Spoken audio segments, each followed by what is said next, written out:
Général et la parole est pour le groupe radical républicain démocrate et progressiste à monsieur Stéphane Claireaux pour 10 minutes.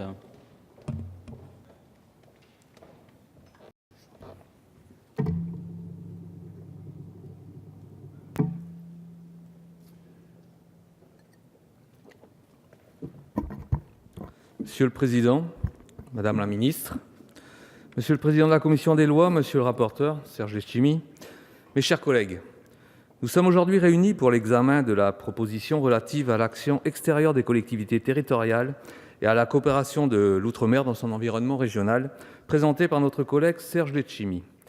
Si cette proposition de loi a pour vocation principale de permettre aux collectivités territoriales d'outre-mer, en raison de leurs spécificités et de leur éloignement géographique avec l'Hexagone, de renforcer leur coopération avec les collectivités ou États voisins, cette loi, à plus forte raison, vise à développer l'action extérieure et la coopération des collectivités territoriales dans leur ensemble. En effet, la coopération internationale concerne l'ensemble des collectivités territoriales, de métropole et d'outre-mer, et relève de la question du développement d'une véritable diplomatie territoriale de proximité. Aujourd'hui, près de 5000 collectivités territoriales ou groupements mènent des actions de coopération avec des États ou des villes étrangères pour une dépense annuelle investie de l'ordre de 26 à 30 millions d'euros. Vous le savez, les collectivités territoriales françaises ont toujours développé des partenariats avec les collectivités ou États étrangers voisins. La très grande majorité des communes françaises, même les plus petites, développent des jumelages ou des partenariats avec leurs voisins, mais aussi avec des États plus éloignés. Mais la coopération et l'action extérieure d'un pays relèvent par principe des prérogatives régaliennes d'un État. Elles sont donc mises en œuvre par les services centraux de l'État, notamment du ministère des Affaires étrangères, l'État seul disposant du pouvoir de signer des traités internationaux et de mettre en œuvre la coopération avec les États étrangers. Aussi, et face aux limites et obstacles applicables aux collectivités territoriales, les signataires de cette proposition de loi, au premier rang desquels notre rapporteur Serge Letchimy, souhaitent ouvrir la possibilité pour les collectivités territoriales d'agir à l'international. Le chapitre 1er du texte vise ainsi à ouvrir la possibilité pour toutes les collectivités territoriales de déroger à l'exclusivité de signature réservée à l'État, c'est-à-dire permettre aux collectivités territoriales de passer des conventions avec les États étrangers. Mais ces dérogations demeurent soumises à l'autorisation préalable de l'État. Le chapitre 2 s'intéresse quant à lui à l'extension de la coopération et de l'action extérieure des collectivités territoriales à destination plus spécifiquement des collectivités territoriales d'outre-mer. L'objet de ce deuxième chapitre est d'étendre les possibilités, aujourd'hui trop limitées pour les outre-mer, de coopérer avec les États ou collectivités voisines.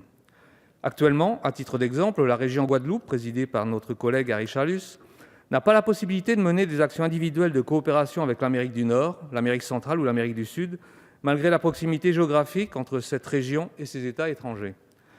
Les récents débats législatifs qui ont amené à rationaliser l'organisation de l'Université des Antilles doivent nous inviter à redonner maintenant un véritable contenu politique à cette région qui ne peut être qu'une simple zone géographique. De la même manière, la Réunion ne peut coopérer avec l'Inde ou le continent africain. Pour autant, il faut noter que la Réunion peut coopérer avec Madagascar. Et qu'en est-il de Maurice ? Comme peuvent le regretter les députés réunionnais, au premier rang duquel notre collègue Thierry Robert, la Réunion n'a pas la possibilité de discuter et de signer des accords avec Maurice, malgré la proximité géographique entre ces deux îles, l'État français étant le seul à disposer de cette prérogative. Or, cette absence de coopération plus poussée entre îles voisines ne participe pas au développement économique de la Réunion.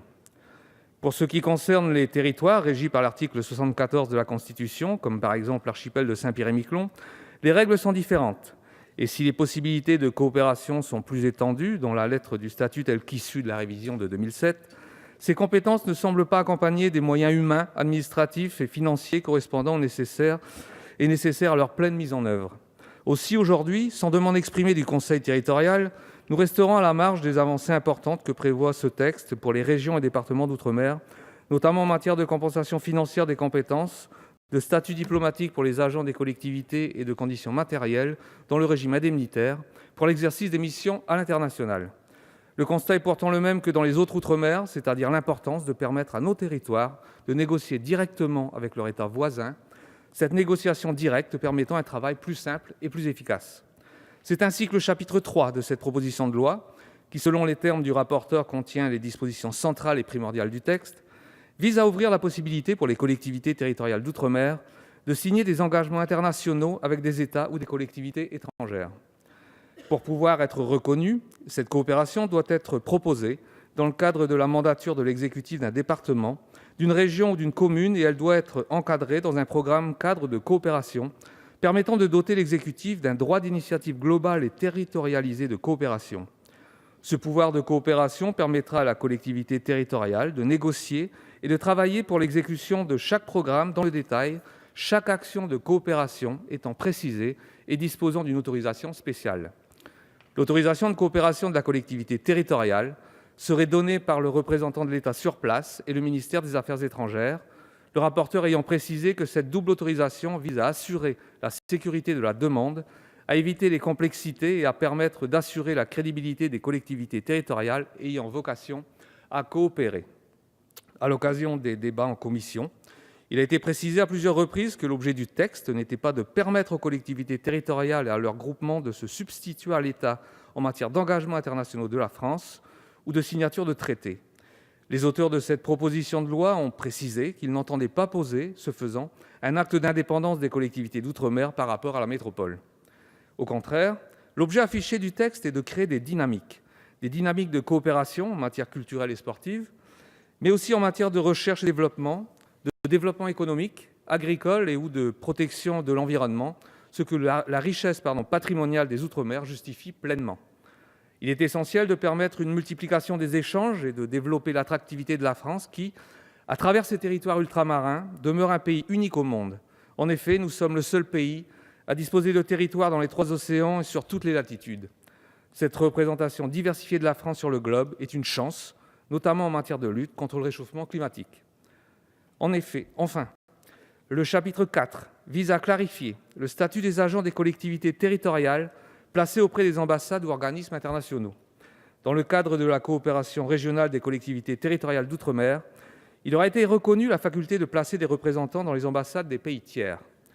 Or, ces agents n'ont aucun statut. Si l'idée ici n'est pas de doter les agents territoriaux d'un statut identique au statut de représentant de l'État auprès des ambassades ou consulats, les collectivités territoriales responsables souhaitent doter leurs agents d'un véritable statut afin de les protéger et ne pas engager la responsabilité des présidents des collectivités territoriales concernées.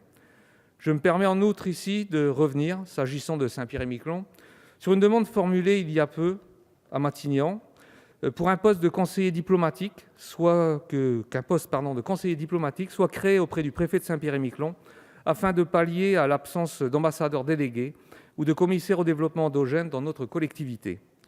Une demande que je reformulerai auprès du ministère des Outre-mer également, Madame la Ministre. Il apparaît aussi que la coopération avec des collectivités ou États étrangers est un véritable atout pour la France qui, grâce à la multitude de ses territoires ultramarins, dispose d'un véritable potentiel en matière de développement économique et d'attractivité du territoire. Aussi, pour finir, et vous l'aurez compris, le groupe radical, républicain, démocrate et progressiste votera la proposition de loi que nous examinons aujourd'hui. Je vous remercie. Merci, Monsieur Claireau. Pour le groupe Gauche démocrate et républicaine,